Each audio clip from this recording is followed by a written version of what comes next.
আচ্ছা, আপনাদের যদি আমি বলি আপনারা কোথায় ঘুরতে যেতে পছন্দ করেন? তাহলে কেউ বলবেন, "আমি পাহাড় পছন্দ করি।" আবার কেউ বলবেন, "আমি সমুদ্র পছন্দ করি।"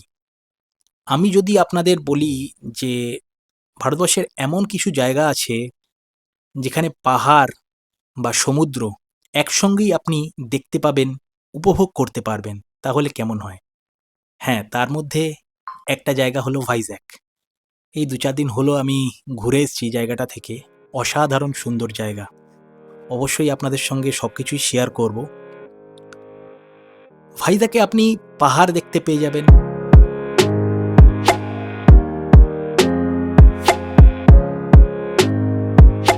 দেখতে পেয়ে যাবেন সমুদ্র,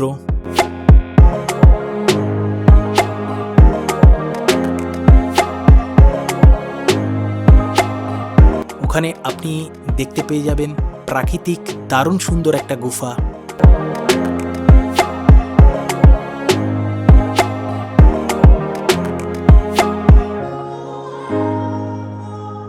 ওয়াটারফলস দেখতে পেয়ে যাবেন।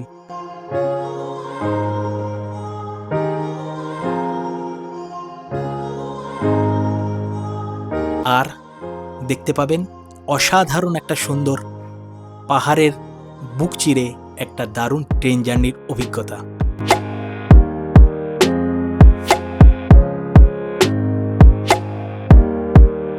আর এই সব কিছু মিলিয়েই শুরু করছি আমার একটা নতুন ভ্রমণ সিরিজ, যার প্রথম পর্বে থাকছে কলকাতা থেকে ভাইজ্যাক পর্যন্ত একটা অসাধারণ ট্রেন জার্নির গল্প।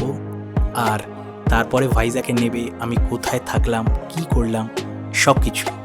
চলুন তাহলে পর্বটা শুরু করা যাক।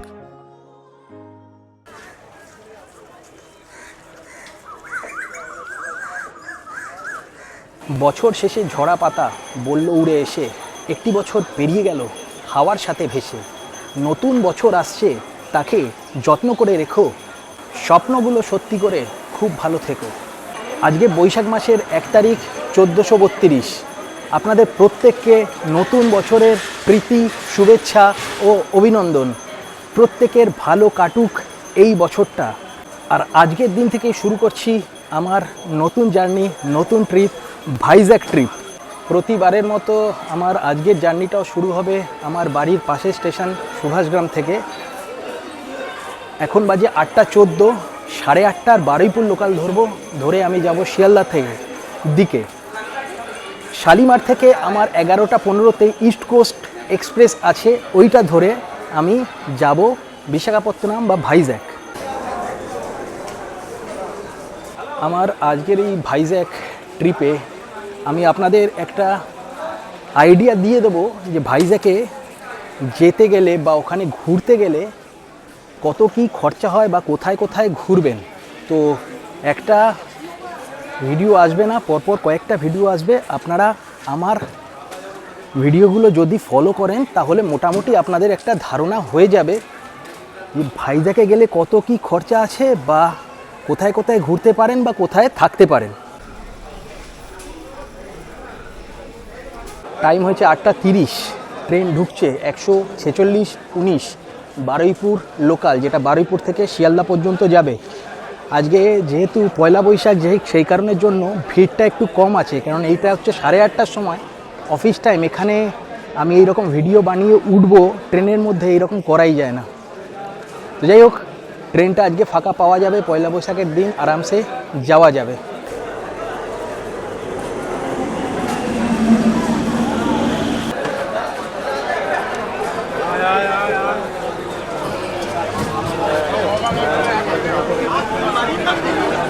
মোটামুটি ট্রেনে উঠে পড়েছি। মানে অন্য সময় এই ট্রেনটা প্রচণ্ড ভিড় হয়, আজকে যেহেতু পয়লা বৈশাখ একটু আধটু ফাঁকা আছে, দাঁড়ানোর জায়গা পেয়েছি, বসতে পারিনি। ৪০ মিনিট মতো লাগবে শিয়ালদা।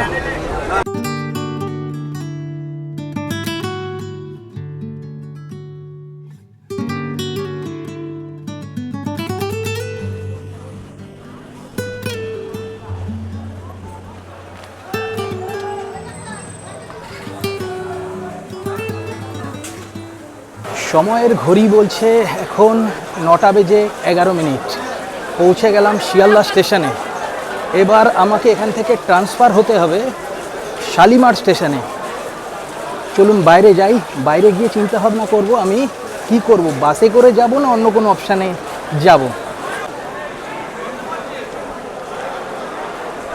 শালিমার যেতে গেলে আপনি দুইভাবে যেতে পারেন। একটা হচ্ছে আপনি এখান থেকে বাস ধরবেন, বাস ধরে যাবেন হাওড়াতে, হাওড়ায় গিয়ে হাওড়ায় নেবে ওখান থেকে হাওড়া মিউজিয়ামের দিকে একটুখানি হেঁটে যাবেন।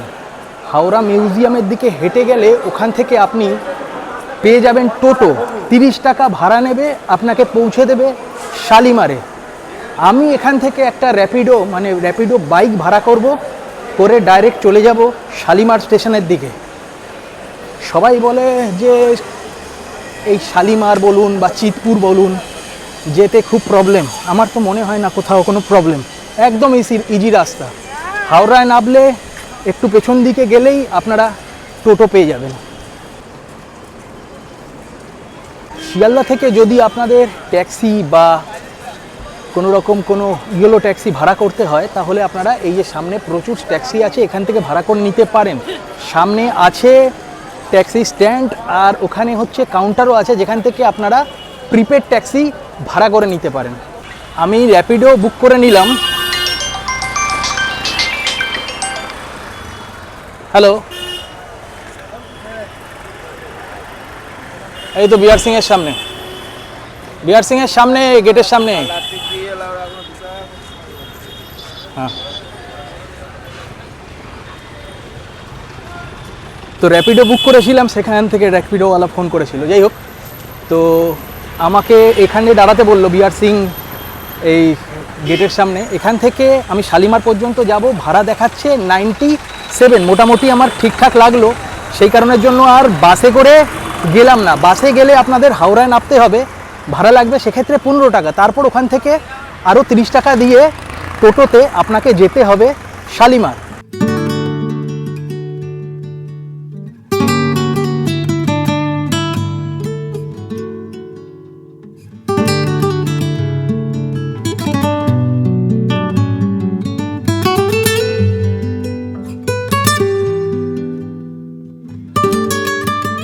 টাইম হয়েছে এখন 9:56। পৌঁছে গেলাম শালিমার স্টেশনে।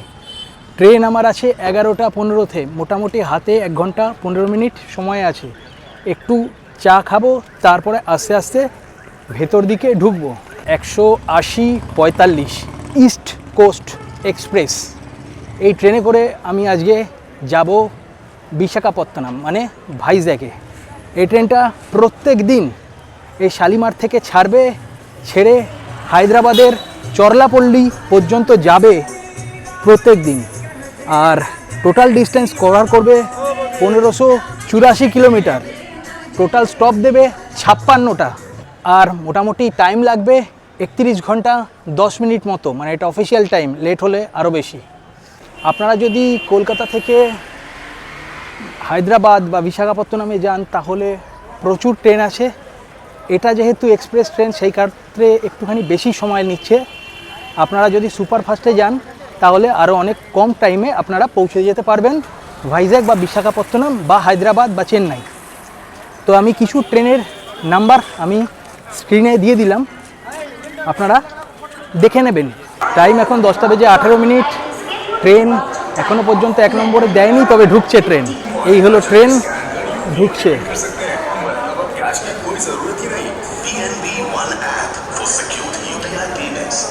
আমি আজকে জার্নি করব স্লিপার কোচে S5-এ। ট্রেন খুব তাড়াতাড়ি প্ল্যাটফর্মে দিয়ে দিয়েছে, এখন বাজে 10:22, ট্রেন দিয়ে দিয়েছে। তো ট্রেন যখন দিয়ে দিয়েছে তো উঠতে তো হবেই, উঠে বসি, একটু রেস্ট নিই।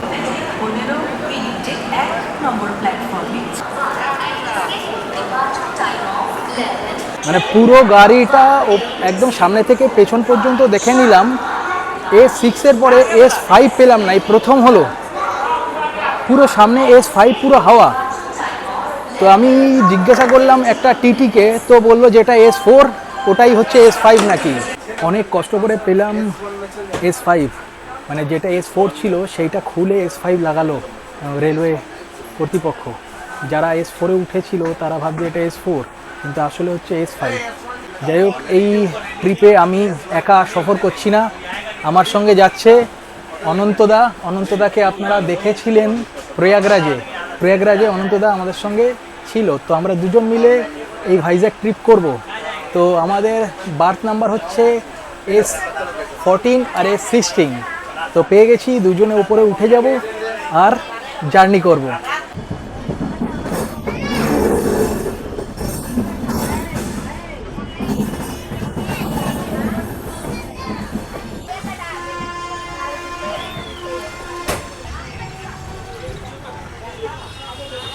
সময় হয়েছে এখন 11:15। একদম সঠিক টাইমে East Coast Express Shalimar station থেকে ছেড়ে বেরোচ্ছে বিশাখাপত্তনমের দিকে।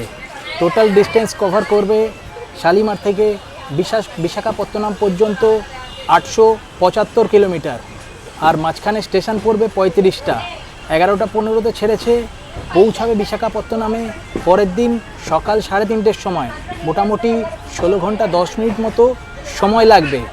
আপনারা যদি অন্য ট্রেন ধরেন সেক্ষেত্রে টাইমটা ওই 13 ঘন্টা মতো লাগবে যদি সুপারফাস্ট ধরেন, বিশেষ করে যদি করমণ্ডল ধরেন। আমিও চেষ্টা করেছিলাম কিন্তু টিকিট পাইনি বলে লাস্টে গিয়ে এই ট্রেনটাকে ধরলাম। শালিমার থেকে যত ট্রেন ছাড়ে প্রত্যেকটা ট্রেনই সাঁতরাগাছিতে স্টপ দেয়। এই ট্রেনটাও সাঁতরাগাছিতে স্টপ দেবে। এখান থেকে সাঁতরাগাছির ডিস্টেন্স মোটামুটি 4 কিলোমিটার ধরে নিন। আগে কিন্তু এই ট্রেনটা হাওড়া থেকে আর হায়দ্রাবাদ ডেকান পর্যন্ত যাতায়াত করত। পরে 1922 সালে ট্রেনটাকে স্থানান্তরিত করা হয় হাওড়া থেকে শালিমারে। তারপর থেকে 1922 সালের পর থেকে ট্রেনটা শালিমার থেকেই যাতায়াত করে। আর 1925 সালের জুন মাস থেকে ওই হায়দ্রাবাদ ডেকান থেকে সরিয়ে হায়দ্রাবাদের চরলাপল্লী থেকে ট্রেনটা ছাড়ে। তো এখন একদম শালিমার থেকে ছাড়ে আর চরলাপল্লী পর্যন্ত যায়।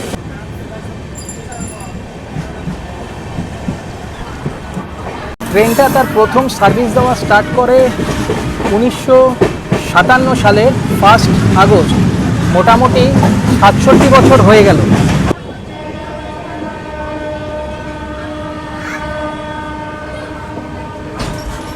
সাঁতরাগাছি মোটামুটি চলে এসছে, সাঁতরাগাছি ঢুকছে। ট্রেনটা অনেকটা খালি আছে, সাঁতরাগাছি থেকে হয়তো অনেক ভিড় হয়ে যাবে। আর আরেকটা কথা, এই ট্রেনে কিন্তু কোনোরকম কোনো প্যান্ট্রিকার নেই।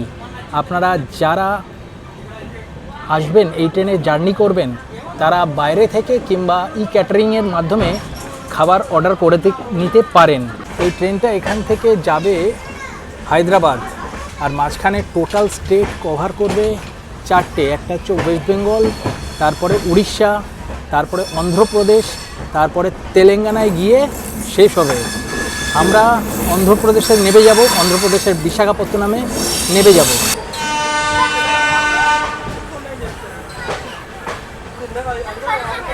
টাইম এখন 11:31। পৌঁছে গেলাম সাঁতরাগাছিতে। এখানে ট্রেনটা 5 মিনিট মতো হল্ট আছে। আর সাঁতরাগাছিতে টোটাল ট্র্যাক আছে 22টা, প্ল্যাটফর্ম আছে 6টা। ডিভিশন হচ্ছে খড়গপুর, জোন হলো সাউথ ওয়েস্টার্ন রেলওয়ে। সাঁতরাগাছি থেকে ছেড়ে দিল। এরপর পরের স্টেশন হচ্ছে মেছেদা, তারপরের স্টেশন হচ্ছে পাঁশকুড়া।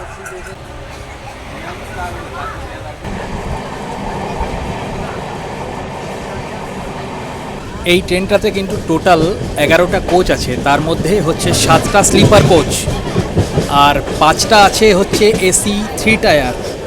এসি 3 টায়ার ইকোনমি 2টো, আর এসি 2 টায়ার আছে 2টো, এসএলআর 1টা, ইওজি 1টা, আর হাই ক্যাপাসিটি পার্সেল ভ্যান আছে 2টো, আর হচ্ছে 2টো জেনারেল।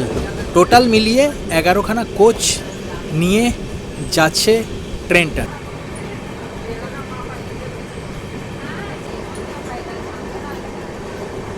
মেছেদা ঢুকবে তার আগে কোলাঘাটের কাছে চলে এসছে। আমি আপনাদের রূপনারায়ণ নদীটাকে দেখাবো। এক্ষুনি আসবে রূপনারায়ণ নদী।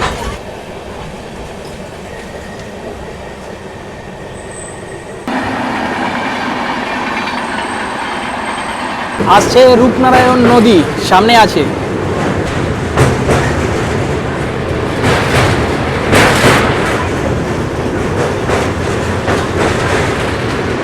এটাই হলো রূপনারায়ণ।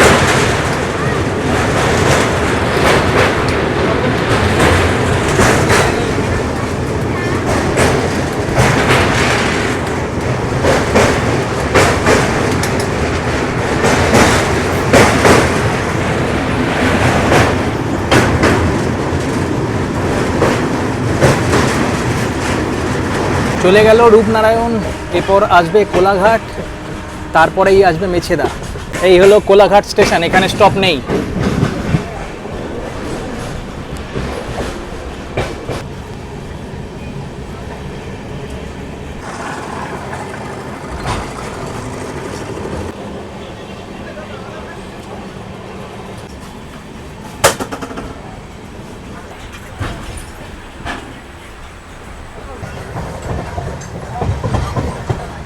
সময় এখন 12:27। চলে এলাম মেছেদাতে। মানে প্রথম স্টেশন ছিল সাঁতরাগাছি, দ্বিতীয় স্টেশন মেছেদা। এটা যেহেতু এক্সপ্রেস ট্রেন সেই কারণের জন্য এখানে স্টপ দিল, আদারওয়াইজ মেছেদাতে স্টপ দেয় না। এরপরে পাঁশকুড়া জংশন, ওখানেও স্টপ দেবে। তারপরে আসবে হচ্ছে খড়গপুর।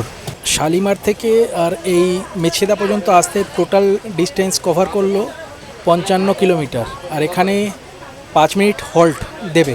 এই মেছেদাতে কিন্তু টোটাল প্ল্যাটফর্ম সংখ্যা হচ্ছে 6টা। আর অপারেশন চালু করেছিল, মানে প্রথম যখন সার্ভিস দেওয়া চালু করেছিল সেই সালটা হচ্ছে 1900 সাল।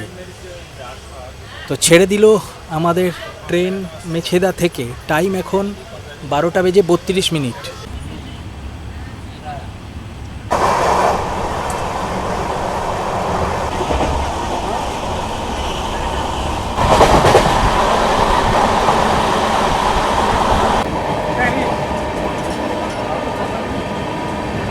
আমরা এখন ক্রস করছি ভোগপুর স্টেশন। ভোগপুর, এখানে ট্রেনের কোনো রকম কোনো হল্ট নেই, একেবারে দাঁড়াবে পাঁশকুড়া জংশনে গিয়ে। পাঁশকুড়া জংশন মানে পূর্ব মেদিনীপুরের মধ্যে ঢুকে যাবে।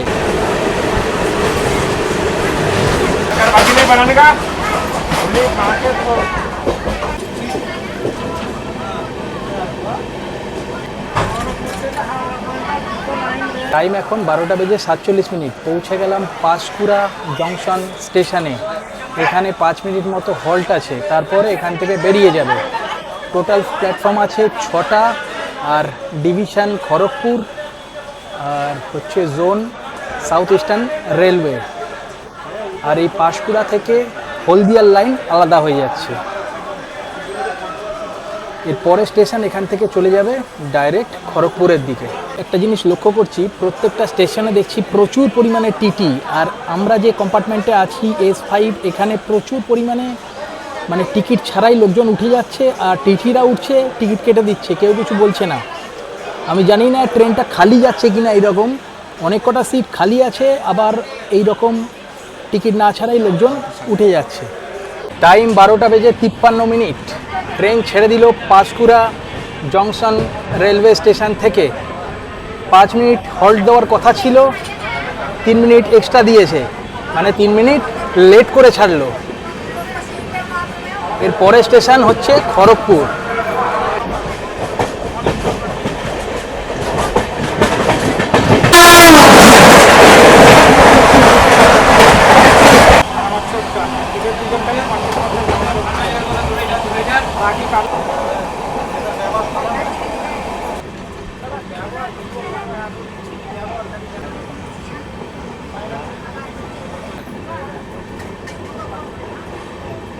এখন যে জায়গাটার উপর দিয়ে ট্রেনটা যাচ্ছে সেই জায়গাটার নাম হচ্ছে খিরাই। খিরাই মানে হচ্ছে শীতকালে এইখানে প্রচুর পরিমাণে ফুল চাষ করা হয়। আর এই ফুল দেখতেই, এই ফুল চাষ দেখতে লোকজন প্রচুর পরিমাণে আসে এখানে। কোনো এক সময় আমি এই খিরাইতে এসেও আপনাদের ভিডিও করে দেখাবো।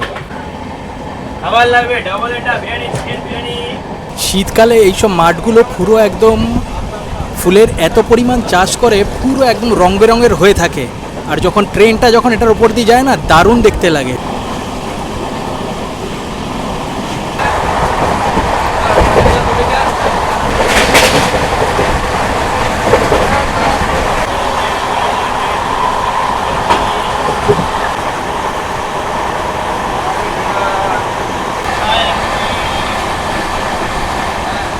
খিদেতে পেটে ছুঁচো ডন মারছে, কিন্তু এখন খেতে পারবো না, কারণ সামনে আসছে খড়গপুর। খড়গপুরটা চলে গেলে তারপরেই খাবো। আপনাদের একটু দেখিয়ে দিই খড়গপুর স্টেশনটাকে, তারপরেই খাওয়া দাওয়া করব, করে তারপরে ওপরে সিটে উঠে একটুখানি রেস্ট নেব। টাইম 1:27, প্রায় 112 কিলোমিটার পথ অতিক্রম করে পৌঁছে গেলাম খড়গপুর জংশন স্টেশনে। এখানে 5 মিনিট ট্রেনটার হল্ট আছে। আর এই খড়গপুর থেকে কিন্তু অনেক কটা লাইন ভাগ হয়ে যাবে। একটা চলে যাবে বাঁকুড়ার দিকে আদ্রা হয়ে, আরেকটা চলে যাবে আপনার টাটানগরের দিকে, একটা চলে যাবে, আমরা যেটাতে যাচ্ছি এটা হচ্ছে চেন্নাই লাইন, আর আরেকটা চলে যাবে হচ্ছে নাগপুর হয়ে মুম্বাইয়ের দিকে। খড়গপুরের পরে ট্রেনটা স্টপ দেবে বেলদাতে। বেলদার পরে ডাইরেক্ট চলে যাবে জলেশ্বরে, মানে বেলদাই হচ্ছে লাস্ট, ওয়েস্ট বেঙ্গলের লাস্ট। আর এরপরে জলেশ্বর মানে হচ্ছে উড়িষ্যা স্টার্ট হয়ে যাবে। ট্রেন ছেড়ে দিলেও উঠতে হবে।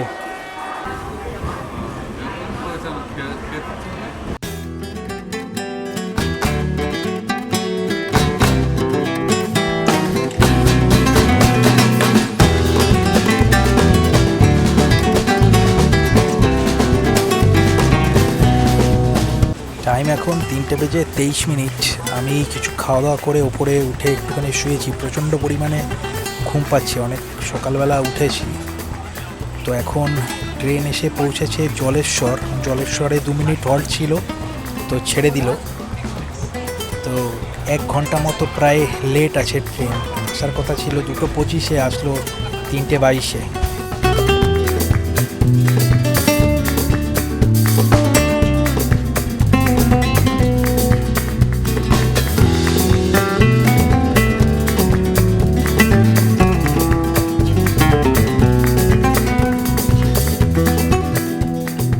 আজকে দুপুরবেলা খাওয়া দাওয়া করে এত ঘুম পেয়েছে যে ঘুমিয়ে পড়েছি। তো এইমাত্র ঘুম ভাঙলো, অন্ধকার হয়ে গেছে। এই একটু পরে কটক ঢুকবে, মোটামুটি কটকের অনেকটাই সামনে চলে এসেছি। একটু পরে কটক ঢুকবে। ট্রেনটা মোটামুটি 1 ঘন্টা মতো লেট আছে। ঘুম হয়েছে, এবার একটুখানি চা খেতে হবে। ভাবছিলাম কোথায় পাওয়া যায় চা, তো চলে এসেছি মোটামুটি। এখন চা খাবো। আর ট্রেন তো দেখে মনে হচ্ছে, এত প্যাসেঞ্জার উঠেছে, দেখে মনে হচ্ছে এটার রিজার্ভেশন নয়, মনে হচ্ছে জেনারেলে যাচ্ছি। পুরো ভর্তি, এদিক ওদিক পুরো ভর্তি হয়ে গেছে। টিটিরা এসে টিকিট কেটে ঢুকিয়ে দিচ্ছে সবাইকে, যাতা হয়ে যাচ্ছে। এখন প্রত্যেকটা ট্রেনে যারা স্লিপারে যাবেন, বা স্লিপারে এখন যা হয়েছে অবস্থা, প্রত্যেকটা এতে একমাত্র এসিতেই একমাত্র ঠিকঠাক থাকে, আদারওয়াইজ প্রত্যেকটা স্লিপার কম্পার্টমেন্টগুলোতে এরকমই অবস্থা হয়। মানে জেনারেলের লোকজন সব স্লিপারে উঠে বসে থাকে।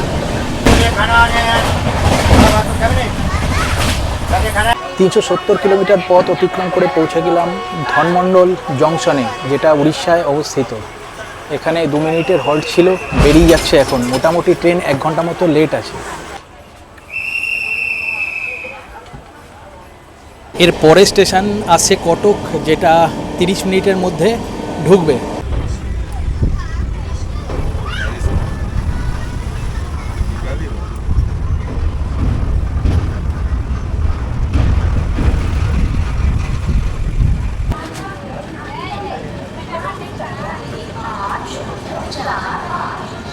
টাইম এখন 7:20। 406 কিলোমিটার পথ অতিক্রম করে পৌঁছে গেলাম কটক জংশন স্টেশনে।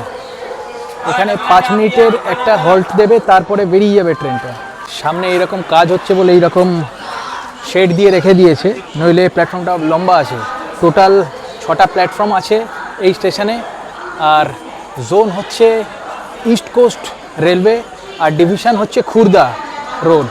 আর এই রেল স্টেশনটা ভারতের দীর্ঘতম রেল স্টেশন। আর এই কটক থেকে 3টে লাইন ভাগ হয়ে যাচ্ছে। একটা হচ্ছে খড়গপুর পুরী লাইন, একটা হচ্ছে কটক সম্বলপুর লাইন, আর আরেকটা লাইন যেটা আছে সেটা হচ্ছে কটক পারাদ্বীপ লাইন।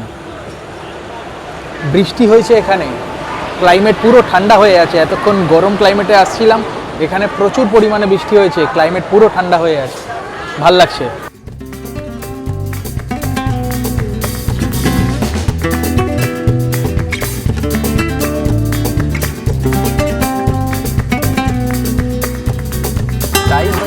8:20 434 কিলোমিটার পথ অতিক্রম করে আমাদের ট্রেন পৌঁছে গেল উড়িষ্যার ক্যাপিটাল ভুবনেশ্বরে। এখানে ট্রেনটা 5 মিনিট হল্ট দেবে। মোটামুটি এই ভুবনেশ্বরে 6টা প্ল্যাটফর্ম আছে আর 8টা ট্র্যাক আছে। আর জোন হচ্ছে, এটা হচ্ছে East Coast Railway division Khurda Road. Bhubaneswar platform তার অপারেশন স্টার্ট করেছিল 1896 সালে, মানে 129 বছর আগে। আর এই ভুবনেশ্বর থেকে কিন্তু দুটো লাইন আলাদা হয়ে যাচ্ছে, একটা হচ্ছে হাওড়া চেন্নাই মেল লাইন আর আরেকটা হচ্ছে Kharagpur Puri line. Train late আছে মোটামুটি 40 থেকে 50 মিনিট মতো ট্রেন লেট আছে। আগে 1 ঘন্টা লেট ছিল, 50 মিনিট ট্রেন লেট আছে। সিগন্যাল দিয়ে দিয়েছে, উঠতে হবে এবার। সময় এখন 8:25। আমাদের ট্রেন ছেড়ে দিল ভুবনেশ্বর স্টেশন থেকে।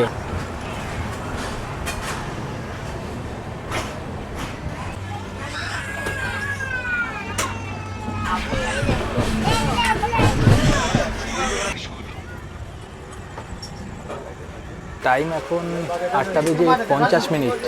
453 কিলোমিটার পথ অতিক্রম করে আমাদের ট্রেন পৌঁছে গেল খুর্দা রোডে। এখানে 5 মিনিটের হল্ট আছে, তারপর এখান থেকে বেরিয়ে যাবে। আর এই খুর্দা রোড থেকেই দুটো ট্র্যাক আলাদা হচ্ছে, একটা হচ্ছে বিশাখাপত্তনম হয়ে চেন্নাইয়ের দিকে চলে যাচ্ছে, আরেকটা এইখান থেকেই পুরীর দিকে আলাদা হয়ে যাচ্ছে লাইন। টাইম এখন 10টা বাজে। আমার মোটামুটি খাওয়া দাওয়া হয়ে গেল। এখন বাইরে আর কিছু দেখাবার নেই। মোটামুটি কালকে ভোর 3:30-র সময় টাইম আছে ভাইজ্যাগ স্টেশনে পৌঁছাবার, কিন্তু ট্রেনটা লেট থাকায় মোটামুটি কখন পৌঁছাবে 4টে ওভার হয়ে যাবে আশা করছি। তো আপনাদের সঙ্গে আজকে আর কিছু দেখালাম না বাইরে, দেখা হচ্ছে কালকে।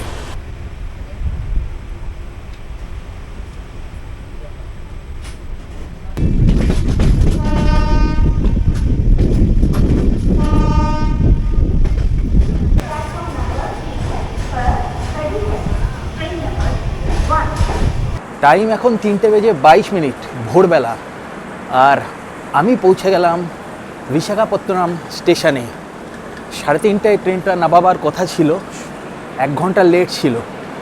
দারুণ টেনেছে ট্রেনটা, মোটামুটি 3:22-এ পৌঁছে দিয়েছে। তো এখন আমি এখান থেকে বেরোচ্ছি, বেরিয়ে 3 নম্বর গেট দিয়ে বাইরের দিকে যাব। ফ্লাইওভারের ওপর দিকে উঠে বাইরের দিকে আপনাকে বেরোতে হবে। এই হলো ফ্লাইওভার, সামনে থেকে উঠলাম, উঠে এই রাস্তাটা দিয়ে আসতে হবে, এসে আপনাকে সোজা নিচের দিকে নেবে বেরোতে হবে।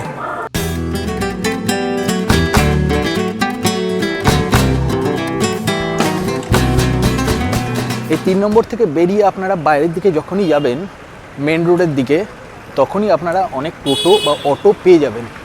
তো ওখান থেকে আপনারা মানে ভাইজ্যাগ ঘোরার জন্য অটো বুক করে নিতে পারেন, বা এখানে অনেক 4 হুইলার আসে, এই স্টেশন চত্বরেই বুক করে নিতে পারেন। আমি এখন যাব হোটেলে, একটা হোটেল এই পাশেই আছে, ঠিক করব। তো হোটেলে গিয়ে আগে ফ্রেশ হয়ে তারপরে সকালবেলার দিকে আমি বেরোবো। সামনে হচ্ছে গেট, গেট থেকেই এইরকম প্রচুর এইরকম অটো পাওয়া যাবে। আর গেট থেকে একটুখানি এগিয়ে গেলেই আপনি পেয়ে যাবেন হোটেল। গেট থেকে বাইরে বেরোলেই দেখবেন প্রচুর পরিমাণে অটোওয়ালারা আপনাকে ছেঁকে ধরবে, অটো নিন, অটো নিন, অটো নিন। আমি বলছি আমি এখন হোটেল খুঁজবো, হোটেলের দিকে যাব না, আমার অটোতে বসে চলুন, 50 টাকা দিবেন, দেবেন। তো এইগুলো একটুখানি মাথায় রাখবেন, দেখে নেবেন। আপনারা যারা অটো বুক করবেন তখনই অটো বুক করুন, আদারওয়াইজ এখানে 50 টাকা 100 টাকা এরকম করে নিতেই থাকে। এই হলো মেন রোড, সামনে দিয়ে এই জায়গাটা দিয়ে এলাম, এসে এই জাস্ট টার্ন নিলাম, টার্ন নিয়েই হচ্ছে এই সামনে হোটেলের এই হচ্ছে গলি। এই গলিটা দিয়ে সামনের দিকে একটুখানি এগোলেই পেয়ে যাবেন হোটেল। এখানে প্রচুর হোটেল আছে, আপনারা এই এরিয়ায় আসলে সস্তার মধ্যে অনেক হোটেল পেয়ে যাবেন। আমি এই হোটেলটা লক্ষ্মী লজ, শ্রী লক্ষ্মী লজ, এই হোটেলটাকে আমি বুক করে নিলাম। 2 দিনের জন্য বুক করলাম, ভাড়া পড়লো 800 টাকা করে পার ডে। টোটাল আমি 1600 টাকা দিলাম। রুম নন এসি নিয়েছি, দারুণ, মানে মোটামুটি ভালো। আমি আপনাদের দেখাবো রুমটা। এসি রুম হলে হয়তো 1200 টাকা লাগবে, আমি যেহেতু নন এসি নিয়েছি সেক্ষেত্রে 800 টাকা। 800 টাকাও লাগে না, আর একটু কম টাকা লাগে। আমাকে একটা বাইরে থেকে একটা ছেলে ধরেছিল, বলছিল রুম নেবে, তো ওর কিছু হয়তো কমিশন। আমি যদি ডাইরেক্ট আসতাম তাহলে এই রুমটা 600 টাকায় পাওয়া যেত। আমি আপনাদের গিয়ে রুমটা দেখাচ্ছি। এইখানটা দিয়ে সিঁড়ি দিয়ে উঠে যেতে হবে ফার্স্ট ফ্লোরে।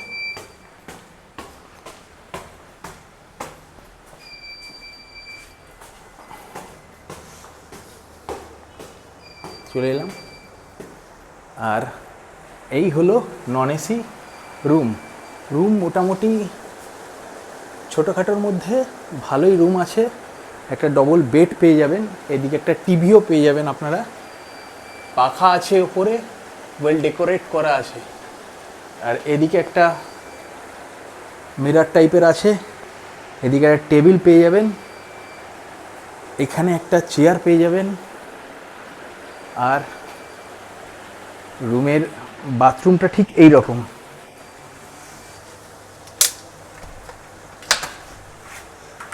এই হলো বাথরুম, ওয়েস্টার্ন টয়লেট আছে সব কিছু, বেসিনও পেয়ে যাবেন, একটা বাকেটও পেয়ে যাবেন।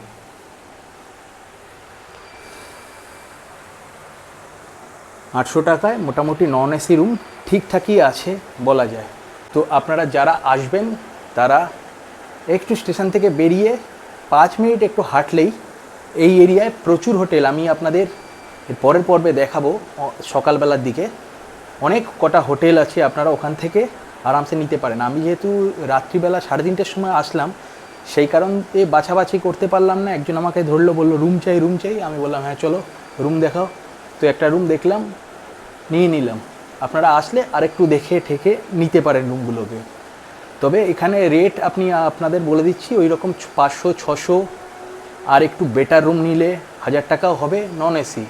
আর যদি এসি রুম নিতে হয় তাহলে আপনাদের এই 1200-1500 এইরকম রেট আছে রুম। স্টেশনের সামনে বাজেট রুম থেকে আর একটু বেশি দামি রুম প্রচুর পেয়ে যাবেন, প্রচুর হোটেলের ব্যবস্থা আছে ওখানে।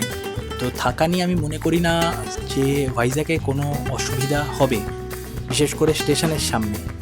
আর যদি আপনারা মনে করেন যে আমি না হোটেলে থাকবো না, আমি রিটায়ারিং রুমে থাকবো, তাহলেও আপনারা রিটায়ারিং রুম আগে থেকে বুক করে নিতে পারেন। আর আরেকটা থাকার খুব ভালো জায়গা আছে, সেটা হচ্ছে আরকে বিচের সামনে, খুব জমজমাট বিচ, যেটা আমি পরে আপনাদের পর্বে দেখাবো।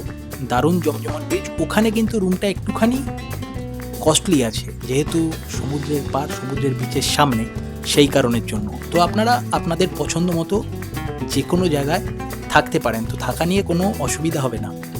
এই ছিল আমার ভাইজ্যাগের প্রথম পর্ব 2 আমি খুব তাড়াতাড়ি নিয়ে আসবো, যেখানে আমি আপনাদের সঙ্গে শেয়ার করব ভাইজ্যাগ ভ্রমণের অভিজ্ঞতা, মানে ভাইজ্যাগ ঘুরে দেখাবো। তো প্রথম পর্ব আপনাদের কেমন লাগলো অবশ্যই কমেন্টস করে জানাবেন, আর অবশ্যই চ্যানেলটার পাশে থাকবেন, চ্যানেলটাকে একটু বড় হতে সাহায্য করবেন। খুব ভালো থাকবেন, টাটা।